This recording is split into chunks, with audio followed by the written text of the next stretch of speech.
दर्शक बंधु खूब शीघ्र मिलवाक जाऊँगी बहुत चर्चित आयुष्मान हेल्थ कार्ड जहाँ को आभा कार्ड कहुए। रिसेंटली स्वास्थ्य मंत्री मुकेश महालिंग घोषणा करिसेंति आसंता फेब्रुआरी मासरे मिलवाक जाऊँगी आयुष्मान हेल्थ कार्ड जहाँ समस्त योग्य परिवार को 5 लाख टंका पर्यंत मागणा चिकित्सा जोगाइब। प्रथम मुख्य कथा है यही हेल्थ कार्ड मिलवा पर मेडिसिन किंबा चिकित्सा रोगीर प्रेस्क्रिप्शन दरकार पड़ो ना।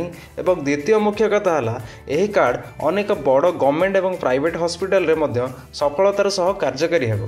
एही कार्ड रे एक यूनिक कोड सह परिवार मुख्यों डाटा अंतर्निहित रहिबो जहाँ फल तुरंत डिजिटली यहाकू चेक करि हेबो एवं चिकित्सा करिवारे सहायता करिवो। आपण माने जानि रखंतु जे एहा पूर्वरु बिजु स्वास्थ्य कार्ड हॉस्पिटल रे मागणा चिकित्सा जोगाउतिला आउ एबे ताहार ना परिवर्तन करा जाई एहाकू गोपबंधु जन आरोग्य योजना करा जायछि। आ वर्तमान एही योजना आगकू आयुष्मान हेल्थ कार्ड सह मिसी प्राय 1 कोटी परिवार प्राय 3.5 कोटी लोकंकू मागणा चिकित्सा जोगाइबो। वर्तमान आयुष्मान हेल्थ कार्ड एक नुआ रूप में देखा मिलिबो एवं राज्य सरकार 70 वर्षरु अधिक वयस्क व्यक्ति मानक मध्य एथिरे जोड़िबा पई योजना मध्य करूछन्ति। माने वृद्ध व्यक्ति माने मध्य एही कार्ड द्वारा चिकित्सा होई पारिबे। तेबे एहाकू फेब्रुआरी मासरे समस्त योग्य परिवार को दे एक्टिव करिबा एवं एप्रिल मास सुधा राज्यर समस्त हॉस्पिटल मानकरे कार्यकारी करा जाय पारे बोली आशा करा जाउछि। एभली लेटेस्ट अपडेट पाइबा पई ओडिशा बुलेटिन 365 को सब्सक्राइब करियाको भूलंतु नहीं।